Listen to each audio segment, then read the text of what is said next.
All right, it says we're live. Hey, we got a couple viewers and a like already. Hey, well, if you want to chat, jump in the chat and say, "Oh, we got Rackham Willie. Hey, buddy, good to see you. He's ready.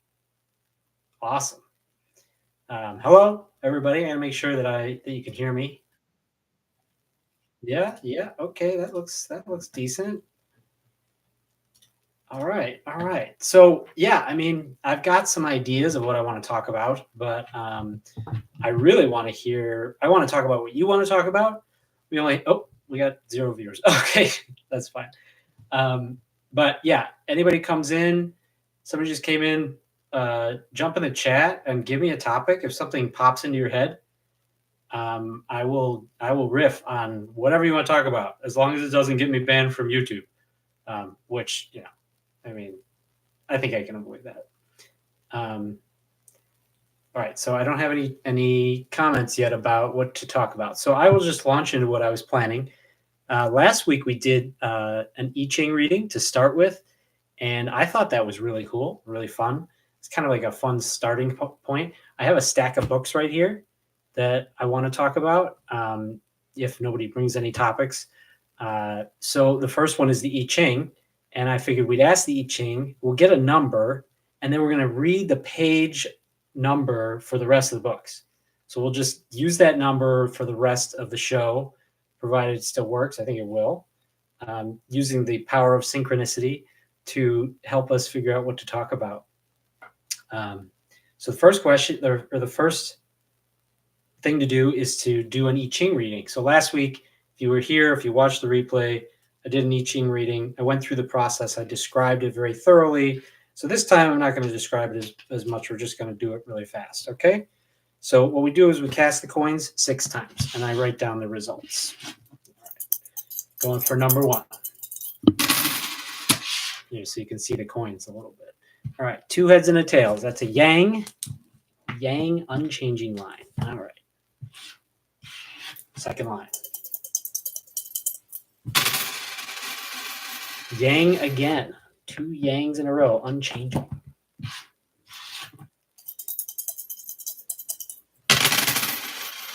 Another yang. All right. The first trigram is heaven. Pure yang energy. Amazing.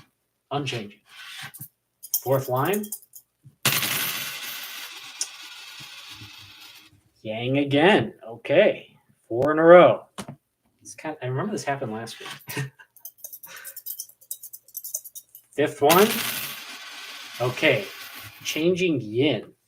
All right. Changing yin. That means it's yang again on the second hexagram. And the last one is yin, pure yin. All right. So the first hexagram, let's see, drawn it here. So the straight lines are the yang lines, and then the open lines are yin, and then that circle means that yin is changing. So I'll write the changed hexagram. This is actually going to give us 2 numbers that we can use in these books and see what's on that page number and see what the universe has to tell us. So it gives us the changed line. So the bottom trigram is 3 yang for both of them. That's heaven. And then above, you've got thunder on the right there. And then that is lake on the left. So thunder over heaven and lake over heaven.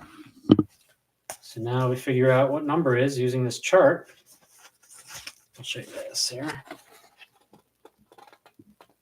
All right, so is it going to focus? So you see lake and thunder on the top. So 34 and 43. Oh, interesting. Numbers reversed on each other. 34 into 43.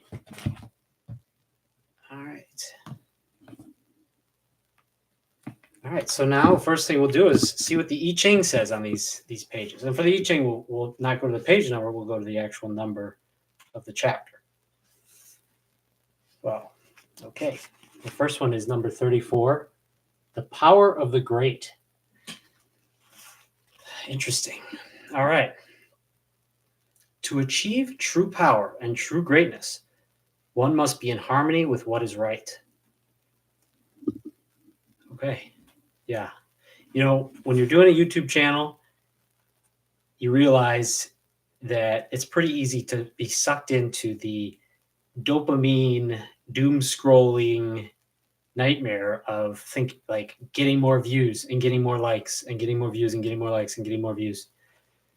And I think the I Ching has, every time I've asked it, it kind of reminds me to have the right principles and the right motivations. And I believe that I do, but it takes reminding sometimes to help me not feel like stressed out and say, oh, I haven't gotten enough likes. I haven't gotten enough views on this or that. And it's sad. And, oh, is this even worth it? It's like, no, I'm here to do the right thing.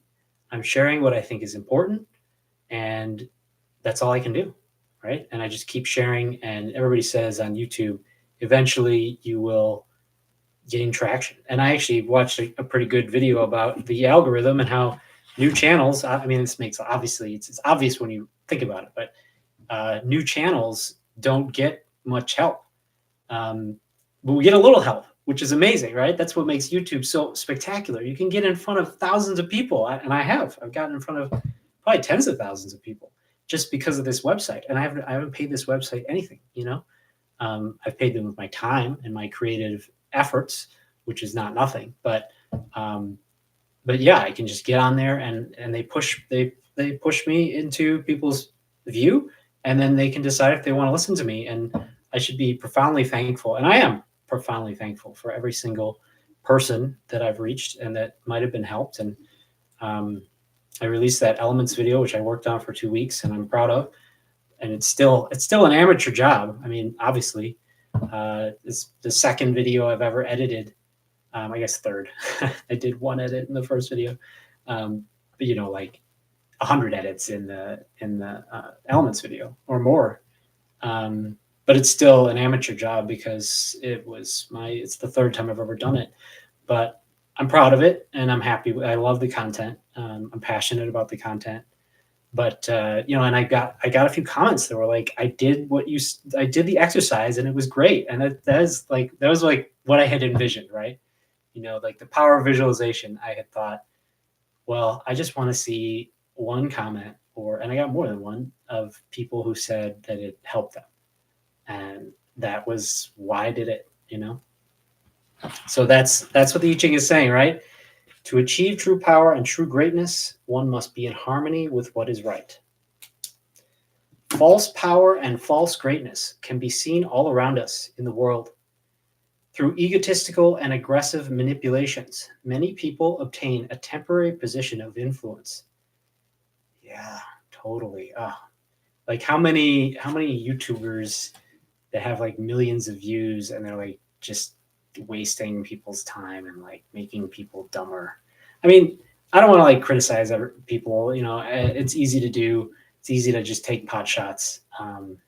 But I think people need help more than they need to be entertained. Usually. And there's a balance there, but a lot of these people are just trying to get more views and make more money. And I've talked about why I don't think that that's the right way to be oriented. And I think everyone's life would be better if we focus on the way of service and trying to help each other. So if that's the motivation, then you're going to do way better. I've been talking about social media with my close friends and with my family, my wife. And, it's like people will share things on social media. And it's like, why are you sharing this, right? YouTube is social media. I've heard that it's been called other things, but it's social media. And it's like, what are you sharing this for? Are you sharing it to make more money for yourself? Are you sharing it because you're addicted to getting likes and views? And I think that second thing, that's huge. I mean, people go on Facebook and they post their life and they're like, look at how great my life is. And it's just, they're showing you the good and they're hiding the bad and they're framing it in this perfect way. And it's not good because their motivation is pride. It's like showing off. It's to elevate themselves. And it's funny if you think about like behaving that way, it actually doesn't help anybody. It doesn't help you, because the people who see it, they're usually probably like envious, or they think that you're just bragging. I mean, like a very small minority will be like, oh, I'm happy for this person. But most of the time it's like, it's kind of a twinge of like, oh, I'm not good enough because this other person has this great life. And so they feel bad. And as a consequence, yes, you might feel like excited when you see likes and hearts and stuff. And I don't want to take away from how social media helps us all be connected and helps us share beautiful things and amazing news and great things. But I'm speaking to, I think, what we've all seen, which is the doom scrolling, and the other side of that, which is just putting stuff onto the internet to try to like get positive feedback and to like fill a hole in your life. So yeah, I think that's all I have to say about that for the moment. The I Ching teaches us a different, so all right, so I've gotten 2 sentences in here, right? So I don't know if we'll get to all these books, but I'm going to try. So just to recap, that was from this sentence. Through egotistical and aggressive manipulations, many people obtain a temporary position of influence, right? So that, to me, I pictured someone posting things that make them look really good on social media. And so they're being aggressive, and they're manipulating, and they're egotistical, and then they obtain a temporary position of influence, right? So they've attracted all these eyeballs to them because they've put themselves into the universe, or into the network, the internet, where all these people are watching them. The I Ching teaches us a different way of acquiring and using power, one that leads to true greatness and enduring influence. The way of the sage unites power with modesty, justice, gentleness, and equanimity. Right. So I'll admit a lot of the way of service comes from this, my feeling that these words from the I Ching, the Tao Te Ching, the Wahoo Ching, some of the core Taoist texts it resonates so deep inside my soul that I've been inspired to make it the main part of the message of the way of service. But it's basically contrasts, and I talked about this in one of my videos, the Don't Work Hard video, the way of service versus the way of the ego, or the path of woe. That's what WOE, way of the ego, path of woe. So we get a contrast here, between egotistical, aggressive manipulations giving you temporary influence, to instead using modesty, justice, gentleness, and equanimity. So that's the way of service, versus the other way is the way of the ego. This hexagram indicates that you have increased your power now by purifying your thoughts and actions. Ooh, thanks, I Ching. Through contemplation of higher principles, you have begun to open doors for yourself. Ooh. Through alignment through alignment with what is true and good, you gain insight into situations and the power to resolve them in your favor. But it is important to remember that it is the sage who is the source of your strength. If your ego takes over and wields the power that is at hand, the ensuing misfortune will be great. Right. Yeah, that's something I've realized, right? So it's like, don't climb the wrong ladder against the wrong building, right? If I build this channel and the way of service into this big, great thing, and it gets me a lot of money and fame, which I kind of expect it to do. I mean, I expect to be very successful. And if you're watching this live, or if you're watching it in early 2025, when I'm filming it, I'm still a small guy, and I'm a small guy on YouTube and all this. But if I grow it, and then the more I grow it, the more successful we are, the more danger there is for destroying ourselves and destroying our relationships, because we decide to do something, selfish and focused on our ego. And it's the Spider-Man quote: with great power comes great responsibility, right? The I Ching counsels us not to misuse our strength by judging, condemning, punishing, manipulating, or dismissing others. It advises reticence in speech and action. More often than not, the truly superior person relies on stillness and non-action, allowing inner truth to penetrate gently into the heart of difficulties. The I Ching also cautions us to wait patiently for the appropriate time for speech and or action. Power can make us eager, but eagerness unbalances and leads us into trouble. By listening carefully and patiently to the sage, we know when to move ahead, when to wait, and when to retreat. Knowing when to act versus knowing when to be still and gentle. I think most people believe, hey, we got a viewer. Hi, say hi in the chat if you want to chat. Most people believe that, oh, and they're gone. Shouldn't say hi to people or something. I don't know. I'm learning this whole thing, right? Go watch my Start Ugly short if you want to see my philosophy on this. So we were saying, yeah, there's a time and a place for different actions, and you really have to wait until you believe that the time is right to take action, or rather that you are sure that the time is right to take action. If you're going to follow a spiritual path, and if you've studied it all, you understand the idea of manifestation, visualization. Like basically the core of all these ideas is that the universe or the Tao, God, is working with you. And that means that you don't have to be the one to do everything. And that is such a great burden lifted off of our shoulders.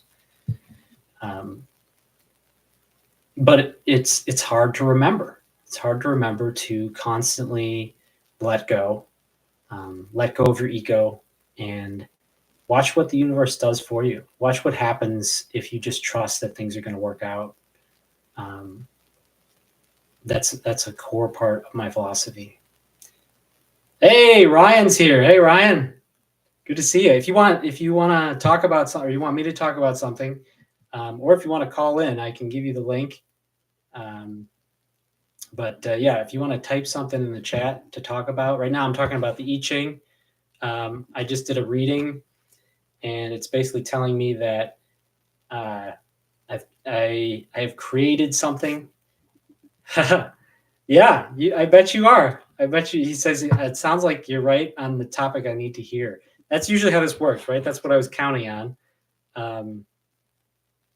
So I'll reread this paragraph because I'll read it for you, Ryan, so that you can hear where we're at. The I Ching counsels us not to misuse our strength by judging, condemning, punishing, manipulating, or dismissing others. So we got the power of the great, okay? To achieve true power and true greatness, one must be in harmony with what is right. And he says, I'm talking to you, Ryan. So let's see. Yeah, this hexagram indicates that you have increased your power now by purifying your thoughts and actions. Through contemplation of higher principles, you have begun to open doors for yourself. Through alignment with what is true and good, you gain insight into situations and the power to resolve them in your favor. But it is important to remember that it is the sage who is the source of your strength, or the higher power. Right? If your ego takes over and wields the power that is at hand, the ensuing misfortune will be great. So, I know Ryan, and I know he's building a beautiful, amazing business based on. So it's called the Little Farm Store. There's a plug for you. It is based on. So it says here, through alignment with what is true and good. And I believe that's what Ryan's doing. That's what I'm trying to do here also. And so through doing that, we do gain influence, and we do grow our vision And so what the I Ching is telling us is to remember to stick to what is true and good and not allow your ego to redirect this power that you've gathered for something selfish and not aligned with the true and good, right? Okay, so that's actually the end of that hexagram. We got a changing line. I believe it was number 5. Yeah. Yeah, it was the 5th one. 5th line. Right, so you count from the bottom. So 1, 2, 3, 4, 5. You see the circle. So the 5th line says, "One who gives up a stubborn and harsh way of acting will not regret it. No harm comes if you soften now." Interesting. I do feel like this is applying to a very specific situation for me that I'm going to be facing in a few hours. So it's like a reminder. It's basically saying you'll be okay if you let go of your anger or what you are indignant about. You're going to be okay. So that's really helpful for me. All right, so we got 34 changing into 43. Let's take a look at 43. Super curious. Try to get through it faster than the last one. Ooh, this is a nice one. Breakthrough. Yes, everybody loves a good breakthrough, right? We have 3 viewers now. Amazing. This is the most we've ever had. If you want to chat, say something a lot in the chat. And if you have a topic or a question, please put it in there. I'm so excited to talk about what you want to talk about. Right now, we're talking about the I Ching. I just did a reading. We're on number 43 here, breakthrough. The arrival of this hexagram indicates that a long-awaited change is at hand. A difficulty that has oppressed you over a long period is now about to dissolve. It is important to respond in the proper way. There is a temptation on obtaining relief to fall into the traps of the ego. Sorry, there is a temptation upon obtaining relief to fall into the traps of the ego. Pride at having dispersed the trouble, self-righteousness about having triumphed through correctness, anger at one who we think was the source of the problem, or a desire to remain free of all difficulty in the future. None of these responses is appropriate to the situation at hand. What is needed now is resoluteness, a firm commitment to continuing the battle for good and to the self-examination that makes all good things possible. This is not a time to lapse back into negative mental habits and enjoy the vacation provided by the breakthrough. Do not rest on your laurels, but push forward, deepening your inner strength and your resistance to the influence of inferiors, both in yourself and others. And when the I Ching says inferiors, it's talking about like inferior influences. So, basically the ego, the things that come from the ego. Strengthen those around you by setting an example of self-improvement and self-correction. Great progress and good fortune are available now to one who makes proper use of the opening. It's a pretty exciting one to get. Breakthrough. I like that a lot. And it says resoluteness, right? So it's basically saying you've obtained a breakthrough, but keep going, or else you're going to basically waste the opportunity. When you have a breakthrough, everything has changed, and that freshness is fresh, and you're able to take advantage of it if you have the right attitude. But if you, as it says, become self-righteous and start and blame and look backwards, basically, you might waste the opportunity. Hey, we have 4 viewers. Amazing. Say hi in the chat. I want to chat about what you want to talk about. But in the meantime, until I hear a topic or any topic, I'm going to continue my plan.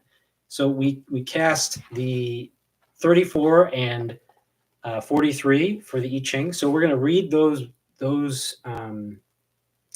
page numbers in the rest of the stack of books that I've got. Okay. So the next one I've got is the parallel sayings of Jesus, Buddha, Krishna, Lao Tzu. Yeah. So let's see what's on page 34.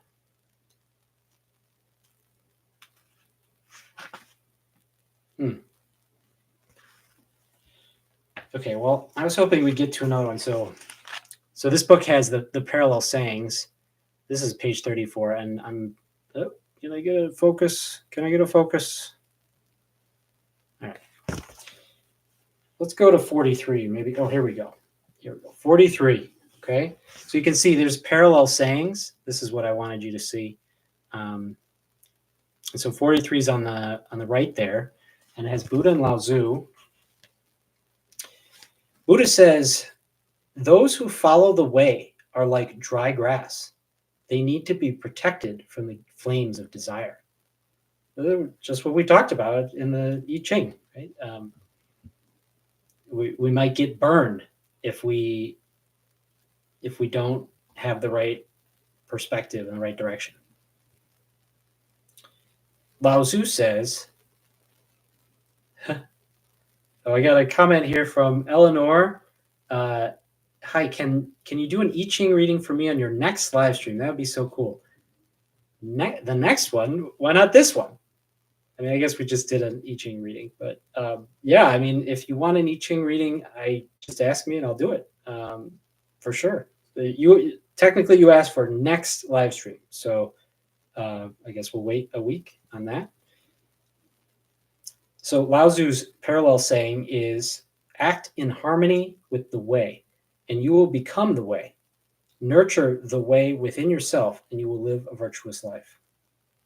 Okay. It is hard for those, this is Buddha, it is hard for those with power and wealth to follow the way. Lao Tzu says, the way rewards those who embrace it. Misfortune waits for those who abandon it. Similar to what we were just saying. Opinions on vril. You're going to have to enlighten me on what vril is. I feel like I've seen that word. Maybe I've seen it on like Twitter trending or something. So I don't know if it's a person or something that happened, but you're going to have to tell me about what that is if you want me to comment on it. All right. Krishna says, many are the paths of men, though all those paths end in me and for those who love me. So I believe in the Bhagavad Gita, that's where that's quoted, me is God. Right? Jesus says, follow me and leave the dead to bury the dead. So Buddha warns they need to be protected from the flames of desire.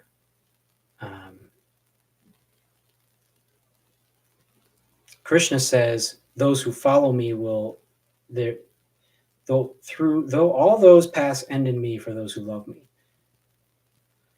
Okay. I'm having a hard time with this one, I think.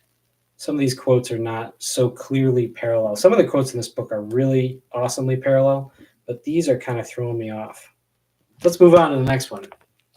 Does anybody have any insights on that? You can put it in the chat if you want. Next book here is this was my favorite book of all time, and then I found this other work by Lao Tzu, and this became my number one favorite book of all time. I discovered this last year. I couldn't believe it because, both of these books are thousands of years old. So, but it turns out this book is an oral tradition, and it had been burned in communist China. So I don't think they could destroy this one because it was so prolific. It's the second most translated book in the world. You probably guessed the first one, it's the Bible. So the second most translated book in the world is the Tao Te Ching.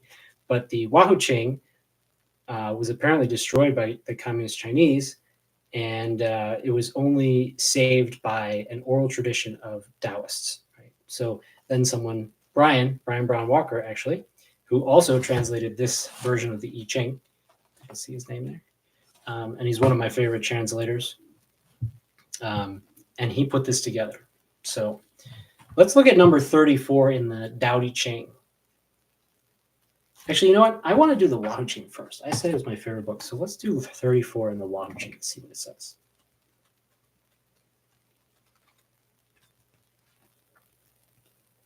Oh, Eleanor says, I can't stick around to hear it this time, so next time would be better. All right, makes sense. Okay, so you did mean next week. Okay, that sounds good.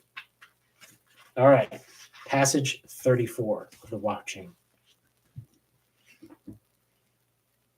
All things in the universe move from the subtle to the manifest and back again.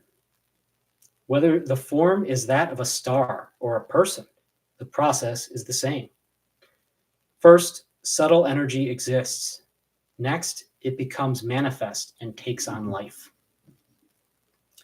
After a time, the life passes away, but the subtle energy goes on, either returning to the subtle realm where it remains, or once again attaching to manifest things. So I believe what Lao Tzu is talking about there is spirit. It's like our soul. So our soul is subtle and immaterial, right? It's not in the physical world. And it begins in the immaterial world, and then it comes and joins the earth in the physical world, and then it returns to the subtle world. And then he's basically talking about reincarnation, where it either returns to the subtle realm where it remains, so remaining in the afterlife, remaining spirit, or once again returning to the physical world. So the Taoists teach reincarnation, but almost like you have a choice. And that's actually what I believe. And I'm going to get into it in my next video. I'm going to talk about that.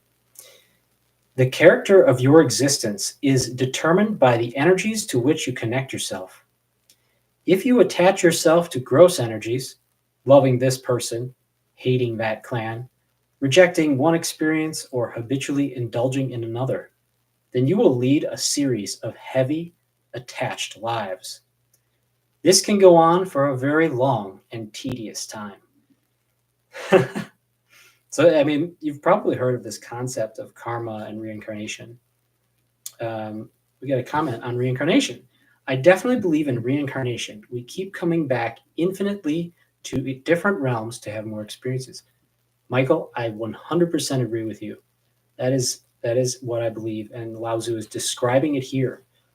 And one of the things I believe is that when we choose to come back to Earth, for example, or some other realm, it is with the express purpose of correcting the mistakes we've made in the past and becoming better, just like the things that we do in our life.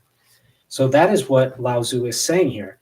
If you attach yourself to gross energies, loving this person, hating that clan, rejecting one experience, or habitually indulging in another, you will lead a series of heavy, attached lives. So what happens is, if you do follow the way of the ego, or the path of woe, as I call it, you will end up making mistakes and having a ripple effect on the world that is negative. And so you will actually choose to go and do it better. And so Lao Tzu is saying that if you do that, you're going to end up in a, this can go on for a very long and tedious time. So it's tedious. So imagine making a mistake and deciding, okay, I'm going to go back and basically live the same life, or, a slightly different life, but a very similar life to fix that mistake. That's an 80-year, 100-year, whatever it is, 1,000-year, who knows how long you live in different realms, decision. So it would be far better to do it correctly now, right? And I believe that everything is related to relationships. So if we follow the way of service, if we do our best for the people around us, we have the best chance of being satisfied when we look back on our lives and being able to ascend and do something more interesting next time instead of having to go back and fix mistakes. The way of the integral being is to join with higher things. By holding to that which is refined and subtle, she traverses refined and subtle realms. If she enters the world, she does so lightly, without attachment. In this way, she can go anywhere without ever leaving the center of the universe. I love this book. I love this book. So basically the idea is if we can act masterfully, if we follow the way of service and not the path of woe or the ego, we can avoid being attached to the ego. We can be free. and we can, as you said, come back infinitely to different realms and have more experiences in a free and ecstatic and exciting and joyful way, as opposed to being attached by ego and tied down. And I was listening to a video near the death experience. You talked about the 7 deadly sins and how each of the 7 deadly sins is basically an attached emotion. It's like an attachment that we have to the physical world of having something happen for us. And she described how emotion is an attachment. And not that we should get rid of emotion, but that we need to be careful of these 7 deadly sins, versions of these emotions, because it ends up tying us down and forcing us to, we end up making mistakes that we have to correct, right? Yeah. All right, so that was 34. Let's do 43 in here. In ancient times, people lived holistic lives. They didn't overemphasize the intellect, but integrated mind, body, and spirit in all things. This allowed them to become masters of knowledge rather than victims of concepts. If a new invention appeared, they looked for the troubles it might cause as well as the shortcuts it offered. They valued old ways that had been proven effective, and they valued new ways if they could be proven effective. I remember when I read this passage, it's so fun. It's because I feel like this one sentence is so important for the modern world, and everyone has forgotten this, and nobody talks about it. Okay, I'll read it again. If a new invention appeared, they looked for the troubles it might cause as well as the shortcuts it offered. And we live in a time when it's like, if something can be done with technology, it's going to be done, and it's going to be like marketed. But at least in your own life, you can make this decision. You can see, do I want to have this thing in my life? Yeah, I know that it offers these conveniences, but what are the troubles that it might also cause, and how can I avoid those or guard against those? And is it worth the risk, right? If you want to stop being confused, then emulate these ancient folk. Join your body, mind, and spirit in all you do. Choose food, clothing, and shelter that accords with nature. Rely on your own body for transportation. That's a tough one nowadays, isn't it? Allow your work and your recreation to be one and the same. I agree with that big time. I made a video about that. Don't work hard. Do exercise that develops your whole being and not just your body. Yeah, I love that one. I love yoga. I love Qigong. Walking, I think, is a great one. And there's nothing wrong with working out, but I think, just pumping iron or like doing a cardio machine. I mean, some people can listen to some great podcasts while they do that. So I think a lot of people do this naturally in the modern era. But, there's a lot of ways to be more mindful about your exercise. And you're going to be more excited to do it, too, if you design your exercise routines around this idea. Listen to music that bridges the 3 spheres of your being. I believe he's referring to the mind, body, and the spirit. Choose leaders for their virtue rather than their wealth or power. Wouldn't that be nice, right? Wouldn't that be nice? Oh, Eleanor says, for exercise that fits that description, dance. Totally. And I know Eleanor's working hard on that. Serve others and cultivate yourself simultaneously. I'm gonna have to steal that one. That is such a good line for the way of service. Serve others and cultivate yourself simultaneously. Amazing.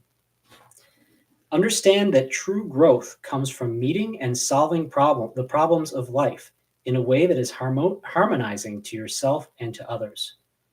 Right.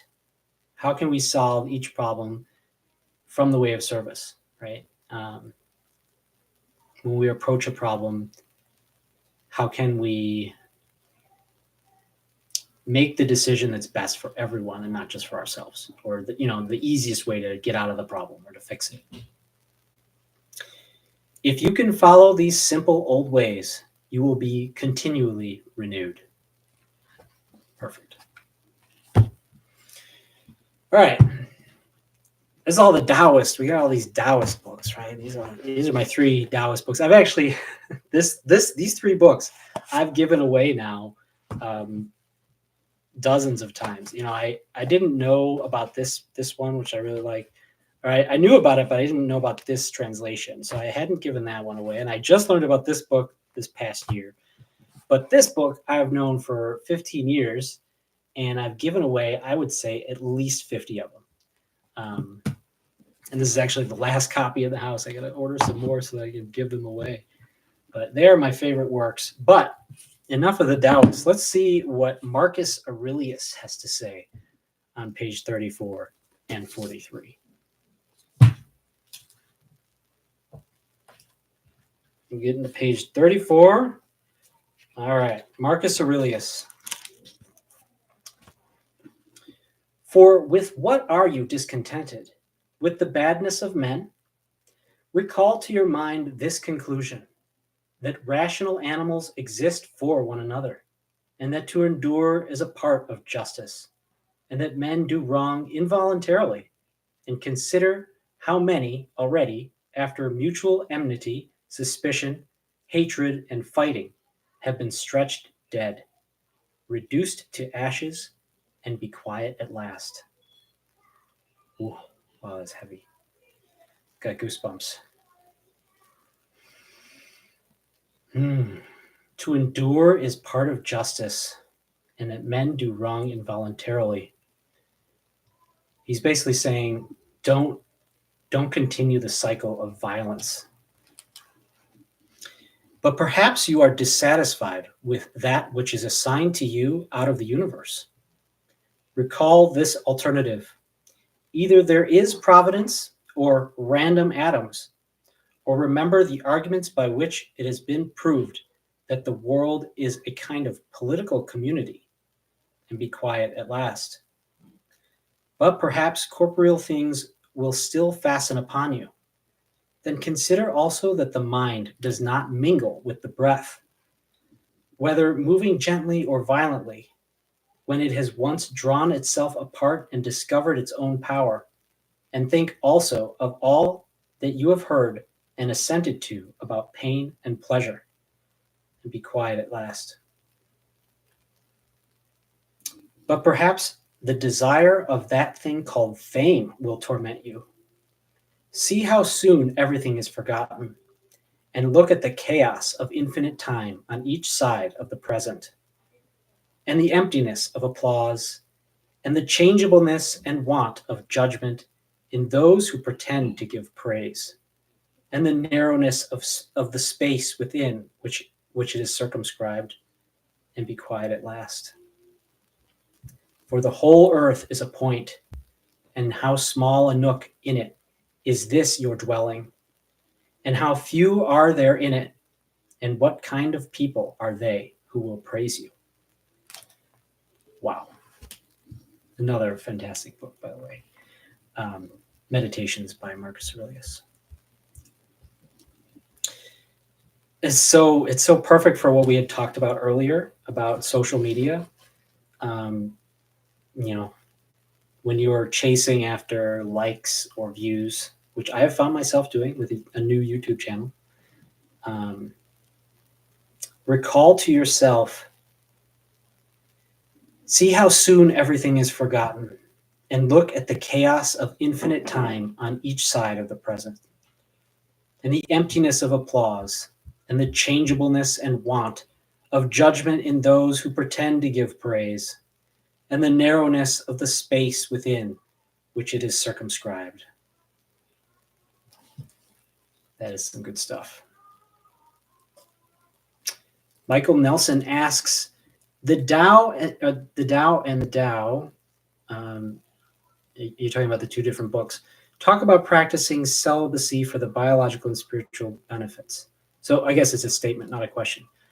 Yes, yeah, Lao Tzu does actually speak about. I guess he doesn't talk about celibacy. Actually, he specifically talks about communing, having the sexes commune, but he kind of talks about what is the phrase for it? Withholding ejaculation, basically.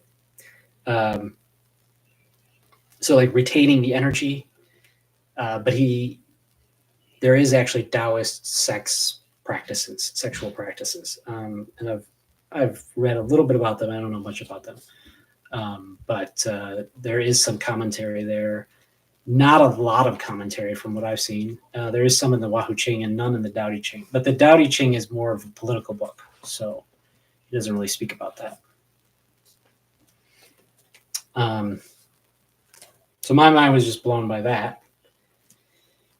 So since it was so good, we're going to have to go to page 43. We just read 34. Let's see what 43 has to say.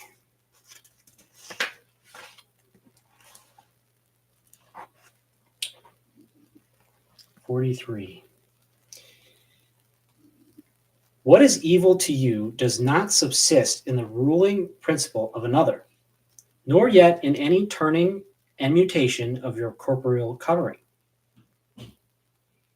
Where is it then? Is it in that part of you in which subsists the power of forming opinions about evils? Let this power then not form such opinions, and all is well. So where does the evil come from?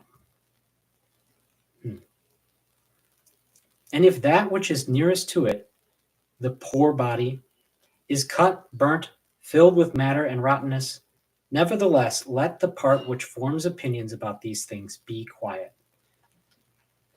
So one thing, this is probably one reason I love meditations, is that I feel like he is right in line with the Taoists. And he's saying, quiet your mind, quiet your judgments, and all these thoughts about what is evil and what is not evil. Just settle down and let go, and then the truth will become apparent. That is, let it judge that nothing is either bad or good, which can happen equally to the bad man and the good. For that which happens equally to him who lives contrary to nature and to him who lives according to nature is neither according to nature nor contrary to nature. So he's saying that, sometimes it doesn't even, you can't control what's going to happen. And so you can't judge it as good or bad if it's going to happen to good or bad people. Constantly regard the universe as one living being, having one substance and one soul, and observe how all things have reference to one perception, and perception of this one living being, and how all things act with one movement, and how all things are the cooperating causes of all things which exist. Observe too the continuous spinning of the thread and the contexture of the web. The contexture. I don't even know that word. My goodness.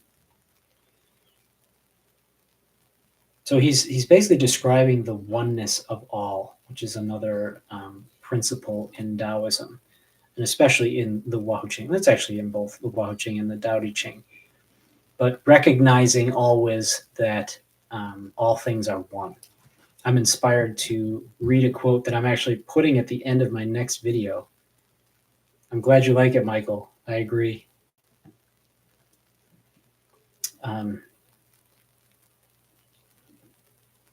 So I'll just read part of this quote.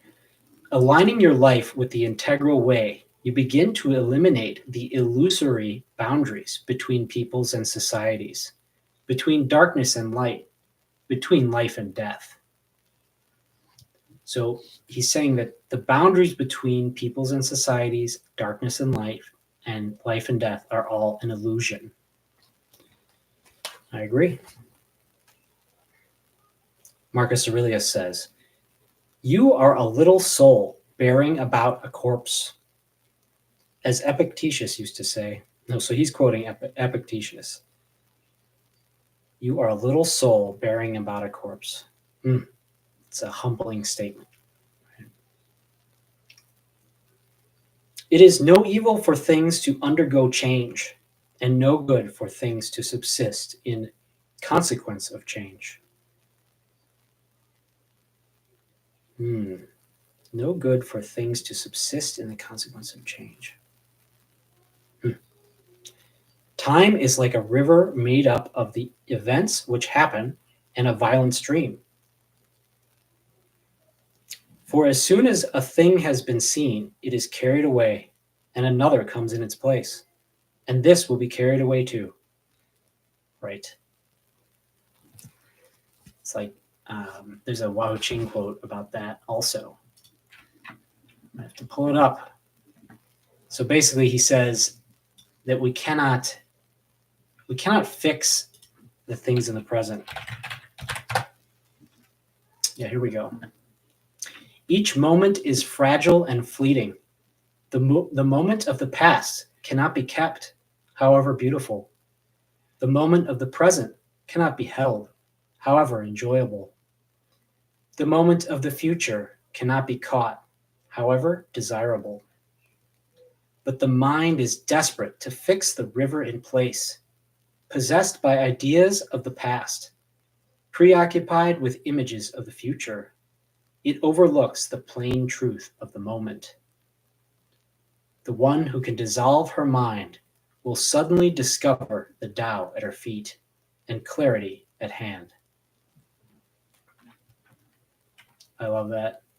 I mean, I love all of the Wao Ching, but that statement about the past and the present and the future, right? Because we're always trying to capture and attain and reach for something besides that which is. And that doesn't even just mean the present. It's just like what is.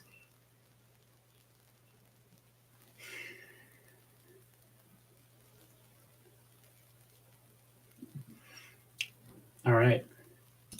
We did go through the stack of books. I'm on the last one. The Kybalion, Hermetic Philosophy. And I have a good friend who popped in here, Rackham Willie. I don't know if he's still here, but he told me about this book, and it's fantastic. Basically a mysticism primer. All right. So, Michael, you're having a good time, Michael. I'm so glad. I'm so glad. Let's get esoteric. That's right. That's right, my friend. We are going to do that. So it'll be a little bit easier for me to read than Marcus Aurelius. He's tough. He's tough. So there was some stuff in there I didn't quite understand, and a word I didn't even know. I have to go back. And I know what pages it's on, 34 and 43. All right. The Hermeticists believe and teach that the all in itself is and must ever be unknowable. Don't tell me. Don't tell me. This is like my favorite quote from this book, and okay. We just got it. It's on page 34. Michael, I got a couple questions. Okay, we'll pause on the book for the moment. Eleanor asks, how do you balance accepting what is with striving to fulfill your purpose and mission in your life? Accepting what is seems to suggest you shouldn't be striving.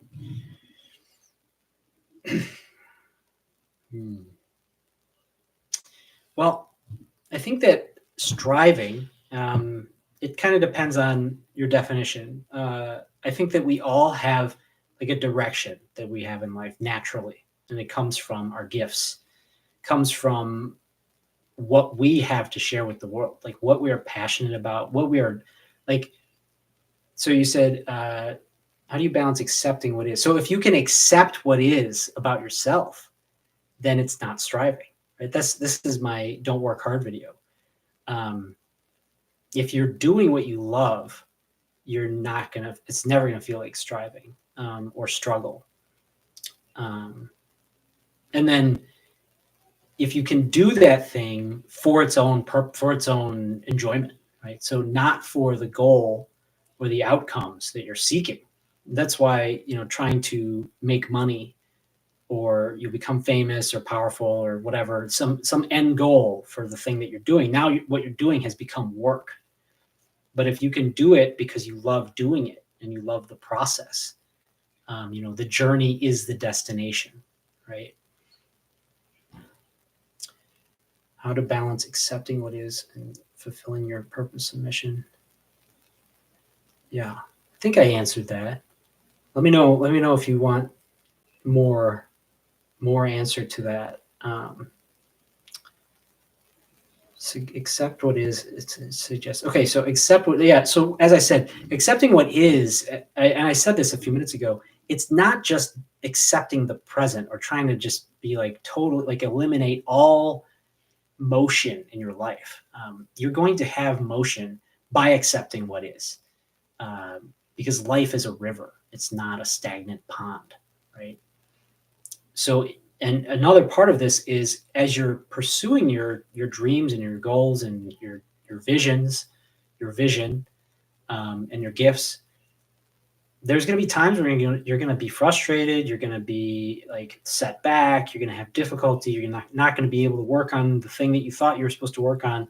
And all of that is part of developing yourself and growing and becoming what you want to be, which is to be able to deal with difficulty and continue to make progress. Because it is not through the elimination of difficulty that we grow, but rather through the meeting of it and the beating of it. Because if life were not difficult, there would be no purpose to it. Yeah, I mean, I think I could go on that question. It's kind of a core question.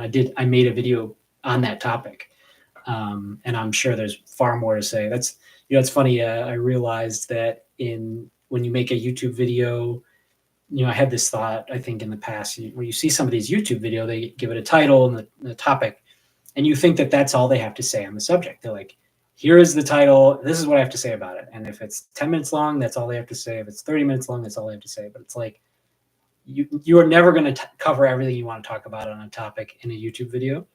And that's why, people end up talking about the same topics over and over from different angles. And there's a lot to say about it. So if there's more to your question, please ask a follow-up question.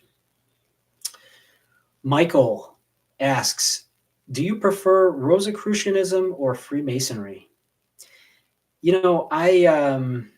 I will admit I have not really studied either one to much depth. I've taken maybe like a one-day seminar on Freemasonry, and there might have been a mention of Rosicrucianism. So I really don't know much about Rosicrucianism or Freemasonry, to be totally honest. I personally am not a fan of secrecy, but I know that it's been necessary in the past to protect information and might be necessary in the future. But I actually believe that we're living in the post-apocalyptic age. And I've taken this from Mark Passio. He describes this because the word apocalypse comes from the Greek word calypso, which is the eye, and apo, which is to remove from the eye. So it is like a revealing. The apocalypse is a revealing. And I believe that because of the internet, basically everything is knowable, at least within the human sphere of life, including, the tenets of Rosicrucianism and Freemasonry, such that secrecy is basically doesn't work anymore. And now people are responsible for knowing the truth. So I mentioned this in another, but it's worth mentioning again. The word ignorant, it's ignorant. So a person who is ignorant has the ability to know the thing, but they have ignored it. And there's a word called nescience, which is to be unable to know something and to not know it. So in the case of nescience, there is a lack of moral responsibility for having that, for acting on that information that you should have. Whereas if someone is ignorant, they don't have that excuse. There's a saying in the law, ignorance of the law is no defense. So being ignorant of the laws on the books because you didn't look them up before you acted in the public area and, in what is probably an immoral or unethical manner. You can't say, oh, I didn't know that. I didn't know about that law. Now, I'm sure there's gray areas on even this, right? Like if a law comes out, it has to be announced and it needs to be spread around. And, anyways, that's kind of off topic. But yeah, so the word ignorance is very powerful now. It's a very important thing. And I actually, this is one of my problems, is that I'm kind of judgmental of people who remain ignorant in today's age. I criticize some of the older generation, I guess, sometimes, because even though they didn't have the internet when they were growing up, they now have the internet. And so they can't really continue to say, oh, I don't know how to find this information. I didn't know that. It's like, but everyone has access to all information now. And I think that the world needs people to take responsibility for not being ignorant. And it's obviously it's very challenging. There's misinformation, disinformation, fake news, all of that. So what's important, I think, is to have correct principles and conduct yourself well in your own life, with the people that are closest to you. And that's one of the big parts of the way of service. That's what the way of service is about. Is starting with your immediate circle of people, be it family members, friends, coworkers, random people that you interact with. Can you apply the way of service in these very simple, basic ways that occur over and over? That's the most important part of our life, is this kind of like mundane interactions. And then can you also apply it on a wider, bigger scale as you become more comfortable and sure that you can do it with your closest relationships? Because you can't, preach the way of service or preach doing the right thing on a big scale, like on a political scale or like a worldwide scale or a societal scale, if you can't do it in your own life to your, friends and family and, like I said, coworkers. So yes, that's what I have to say about that. All of that was from the question about Rosicrucianism and Freemasonry. So I guess my first reaction to those words is like, I'm disappointed that those groups remain secretive. It's I feel like they could probably be helping the world by being more open, and it's almost like, what are you doing wrong if you're trying to remain in secret, right? Like, what are you trying to hide today in the modern era? I mean, I don't know, and I'm probably being too judgmental about it, but that's my first reaction to that. That's what launched me on that discussion of the idea of ignorance. Yeah. So this quote from this book, and I know the quote because I've quoted it. It's like I've only read this book. I got it maybe a few months ago, so I've only read it a little bit. I've read most of it, but I've only read it once, and I've only quoted it to other people like once or twice. And this is one of the quotes. It's amazing that Synchronicity gives us page 34 on which this quote appears. So what they're going to talk about here is how the all is unknowable, and they're basically saying that God, or the full identity of God or the full nature of God, is unknowable. And this is also something that Lao Tzu says in the Wahoo Ching. So let's see. I think I'll read the Wahoo Ching quote after I finish the Kybalion quote. The Hermeticists believe and teach that the all, in itself, is and must ever be unknowable. They regard all the theories, guesses, and speculations of the theologians and the metaphysicians regarding the inner nature of the all as but the childish efforts of mortal minds to grasp the secret of the infinite. Such efforts have always failed and will always fail from the very nature of the task. One pursuing such inquiries travels around and around in the labyrinth of thought until he is lost to all sane reasoning, action, or conduct, and is utterly unfitted for the work of life. Quite the criticism. And I've seen many people like this, okay? Religious people who believe that, who will talk to you, will say to you with a straight face, yes, I know the answer, and this is what it is. And I'm just like, you don't know. And as they say in this book, I mean, that is such a criticism, right? Because they become, as they say here, utterly unfitted for the work of life. He is like a squirrel which frantically runs around and around the circling treadmill wheel of his cage, traveling ever and yet reaching nowhere. At the end, a prisoner still and standing just where he started. Oh man, it's so good. All right, I need to read the next comment from Michael. It's about becoming a good person first before the secrets of the universe get taught to you. That's why you have to be initiated through tough moral lessons first before you get to study. Okay. I've never heard that angle on it, and I like it. I like that angle. Makes sense. It's like being a responsible teacher. You don't just teach anybody the secrets of the universe. Yeah, that makes sense. Yeah. But how do we deal with the fact that all this information is totally available now, right? So that's the question I put back to you, Michael. How do we respond, if you believe that? I mean, and usually, I guess all we can do is control our own actions and who we teach directly, right? But this information is all available now, which is remarkable. We live in a remarkable time, and as I said, I believe we live in the post-apocalyptic age, and that is not to say that the world is ending. It's like the world is just beginning. We're in a new time when things can no longer be hidden.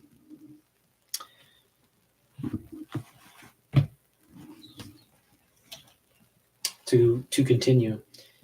And still more presumptuous are those who attempt to ascribe the all, the personality. So the all is what they call God. Okay, like God is the all. All is made up of God. All is contained within the all, or God. I'll reread it here. And still more presumptuous are those who attempt to ascribe to the all the personality, qualities, properties, characteristics, and attributes of themselves, ascribing to the all the human emotions, feelings, and characteristics, even down to the pettiest qualities of mankind, such as jealousy, susceptibility to flattery and praise, desire for offerings and worship, and all the other survivals from the days of the childhood of the race. Such ideas are not worthy of grown men and women and are rapidly being discarded. That is a powerful criticism of modern religion. Yeah, I feel like it's true. I don't think that we can understand God or the mind of God. And I think that the people, as I mentioned earlier, I think that the people who believe that they can or believe that they do are wrong, and they are making an error by saying that they can know, right? I think all of us, the best we can do is point to great works, like the ones that I have here, and the Bible also, but not to say that we know what they mean. Absolutely, and that's the best way to ensure peace and harmony throughout the world, with all the different perspectives that everyone has. So that is my attempt to reconcile all of the differing opinions on religion in a nutshell. All right. Wow. We got 5 viewers. Amazing. Please say something in the chat so I know you're here. You want to interact. Throw me a topic. We've got 20 minutes left. I've gone through my books. Actually, I haven't read the page 43 from the Kybalion. So I will do that if no one gives me a topic after I drink some water. Is that allowed?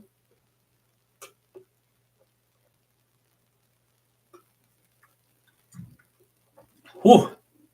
Man, talking for 70 minutes straight with no interruption will dry out your mouth. I'll tell you that. All right. So that was page 34 of the Kybalion. Now we'll go to page 43 because those are the numbers of the day. It's like on Sesame Street. The number of the day. All right. Following the principle of correspondence, we are justified in considering that the all creates the universe mentally, in a manner akin to the process whereby man creates mental images. And here is where the report of reason tallies precisely with the report of the illumined, as shown by their teachings and writings. Such are the teachings of the wise men. Such was the teaching of Hermes. The all can create in no other way except mentally, without using either material, and there is none to use, or else reproducing itself, which is also impossible. There is no escape from the conclusion of the reason, which, as we have said, agrees with the highest teachings of the illumined.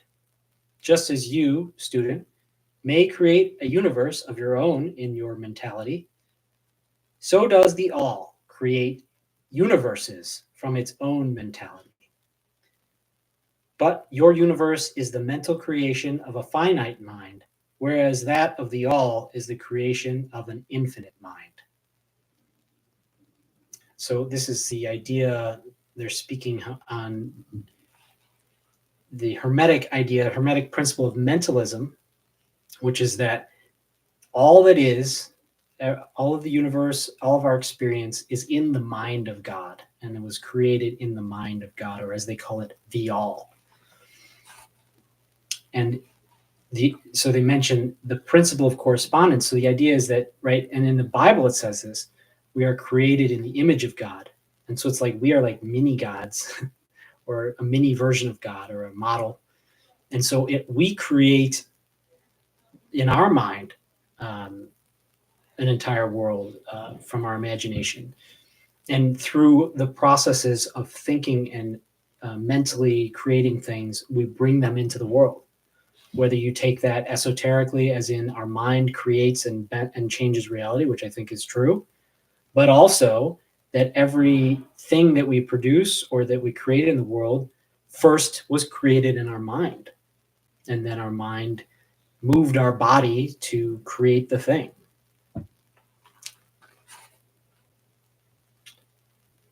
Right. The two are similar in kind, but infinitely different in degree. We shall examine more closely into the process of creation and manifestation as we proceed. But this is the point to fix in your minds at this stage. The universe and all it contains is a mental creation of the all. Verily indeed, all is mind. Nice. All right, we got 16 minutes left. We got 5 viewers. I think that's a peak. Oh, back to 4. As soon as I look at talk about the viewers, somebody leaves. All right. I had said that I wanted to quote the Ching on what the Kybalion had said about things being unknowable, right? So, yeah. So Lao Tzu says the exact same thing that the Kybalion just said, which is that the all is unknowable. Okay, this is what Lao Tzu has to say on the subject. If you go searching for the great creator, you will come back empty-handed. The source of the universe is ultimately unknowable, a great invisible river, flowing forever through a vast and fertile valley. Silent and uncreated, it creates all things. All things are brought forth from the subtle realm into the manifest world by the mystical intercourse of yin and yang. The dynamic river yang pushes forward. The still valley yin is receptive. And through their integration, things come into existence. This is known as the great Tai Chi. Tai Chi is the integral truth of the universe. Everything is a Tai Chi.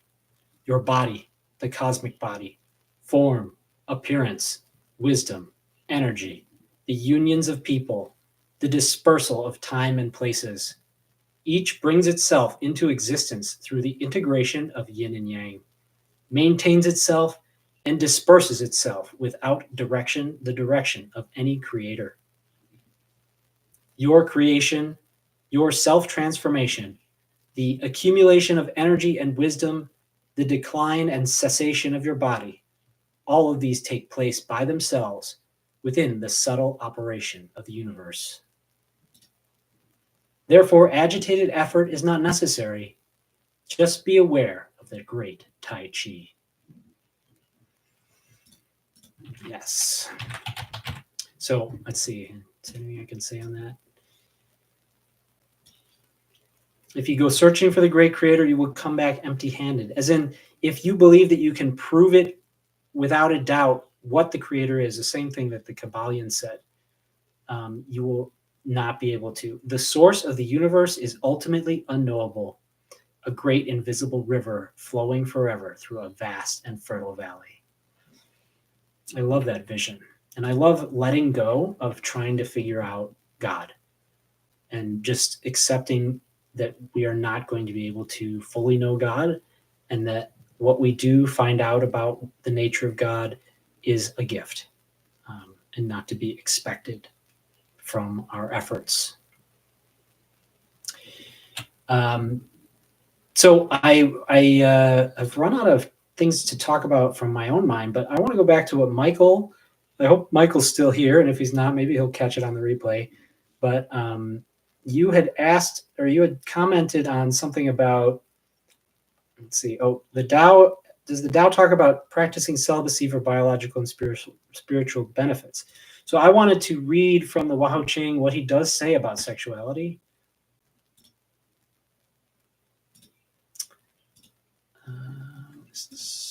Okay.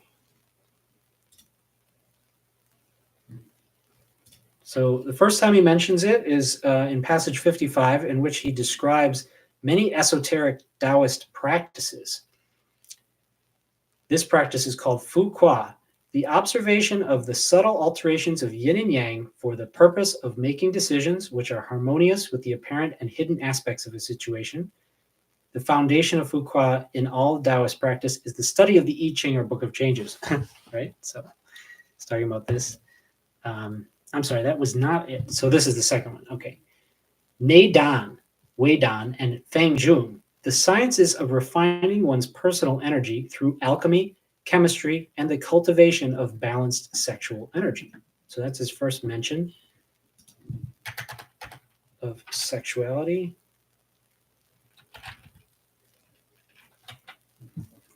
The next one coming on in passage 62. Do you wish to attain pure Tao? Then you must understand and integrate within yourself the three main energies of the universe. The first is the earth energy. Centered in the belly, it expresses itself as sexuality. Those who cultivate and master the physical energy attain partial purity. The second is heaven energy, centered in the mind. It expresses itself as knowledge and wisdom. Those whose minds merge with the universal mind also attain partial purity. The third is harmonized energy. Centered in the heart, it expresses itself as spiritual insight. Those who develop spiritual insight also attain partial purity. Only when you achieve all of these, mastery of the physical energy, universal mindedness, and spiritual insight, and express them in a virtuous, integral life, can you attain pure Tao. Oh, I'm glad you're enjoying it, Michael. I will continue. There are actually several quotes from the Wahoo Ching on sexuality. So we'll just go through them here to round out the last 10 minutes of this live stream. I want to thank you, Michael, for giving me so much to work with. This is awesome. This is totally why I did this stream, was so that I could talk about things that you're interested in. All right, passage number 63. There are 3 layers to the universe. In the lower, Tai Ching, in the middle, Xian Qing. The hindrance of a physical bodily existence is required. Those who fail to live consistently in accord with the Tao reside here. So he's saying that he understands there are 3 layers to existence. In the upper, Yu Qing, there is only Tao. The bondage of form is broken, and the only thing existing is the exquisite energy dance of the immortal divine beings. Wow. Those who wish to enter Yu Qing should follow the integral way, simplify the personality, refine the sexual energy upward, integrate yin and yang in body, mind, and spirit, practice non-impulsiveness, make your conscience one with pure law, and you will uncover truth after truth and enter the exquisite upper realm. This path is clearly defined and quite simple to follow, yet most lose themselves in ideological fogs of their own making. Okay.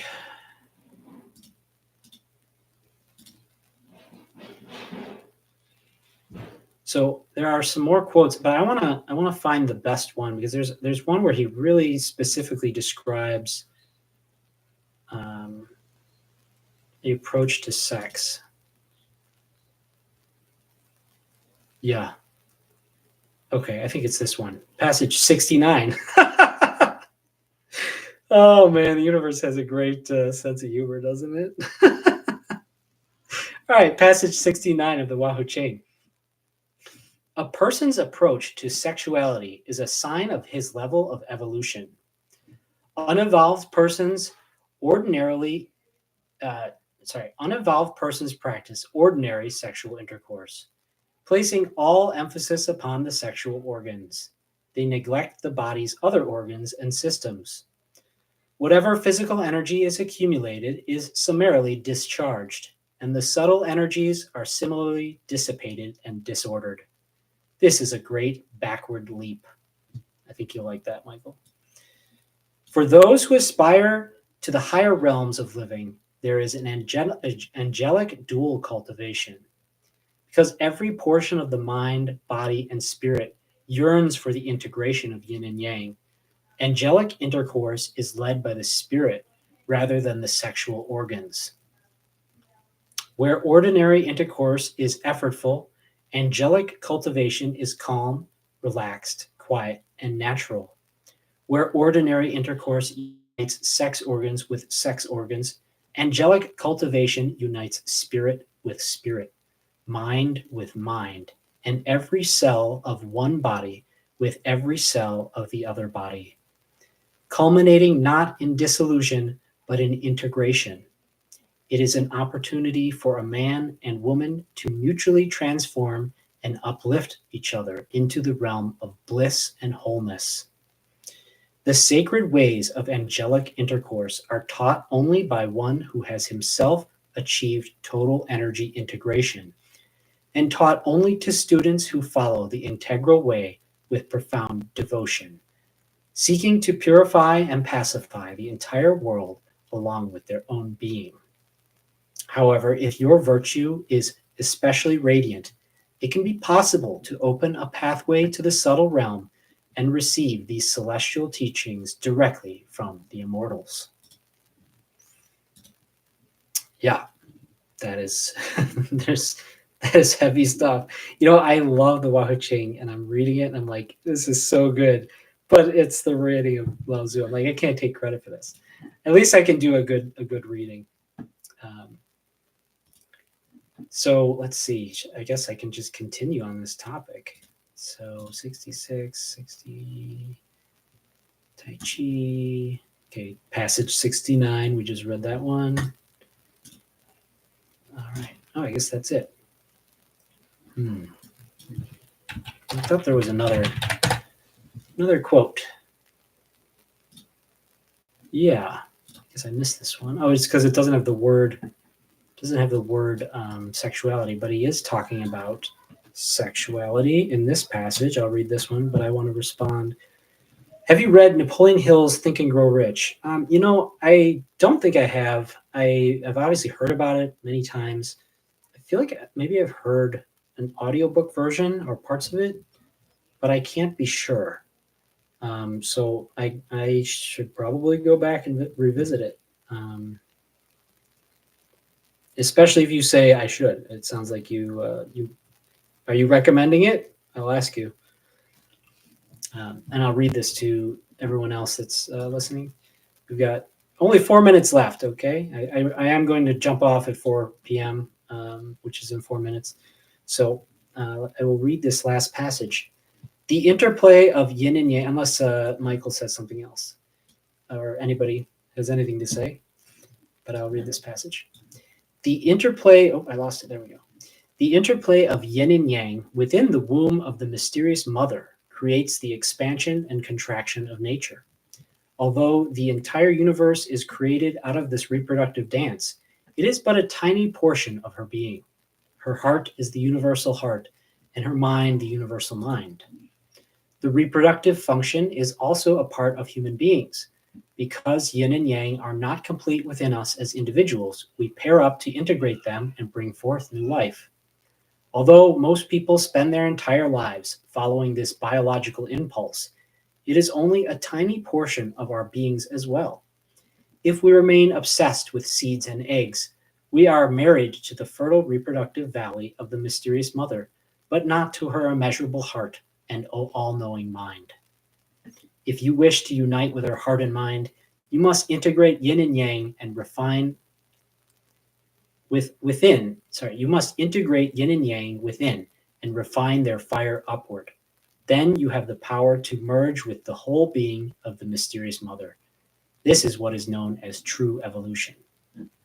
So I think you'll like that one also, Michael. It's basically saying if we just focus on sex as from the body perspective, then we will not know the great mother, the goddess. We will not know her heart and her mind. We will only know her fertile valley. And so we'll only be getting 1/3 of creation. So, all right, we've got 2 minutes left. I'm not sure. Okay. I got a comment. Michael says, he talks about sexual transmutation, which is about taking your sexual energy and using your body's biological and hormonal spikes in productive areas of your life. Interesting. Yeah. I guess I'll give you my take on the sexual stuff. I mean, I guess I haven't practiced a lot of it, but I think that most people need to refine all of their energies. And, I guess I see all of it as being kind of part of the same attitude and the same approach to life, which is to try to integrate everything, to make every part of your being to be following your path, seeking your gifts, seeking to share your gifts with the world, seeking to be of service to those around you and to other spirits. And I'm going to get into this in my next video about why I believe that is what we're supposed to be doing. And Lao Tzu in the Ching, he describes this as well. From the very beginning, he explains that everything we should be doing is from a view of service. Let's see. Yeah, this quote is so good in the second passage of the Ching. The first practice is the practice of undiscriminating virtue. Take care of those who are deserving. Also and equally take care of those who are not. Sorry, I've got a phone alarm for 4 p.m., so let me turn that off real fast. Right. Sorry, that was distracting. Let me reread that passage. It's one of my, and I actually had that quote on my website. I changed it out for a more original quote, but I still believe it's an excellent quote. The first practice is the practice of undiscriminating virtue.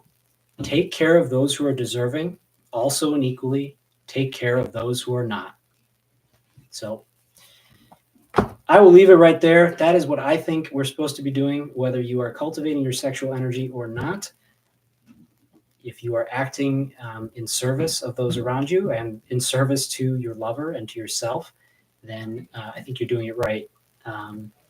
But we definitely live in an over-sexualized culture, and it's the source of a lot of problems.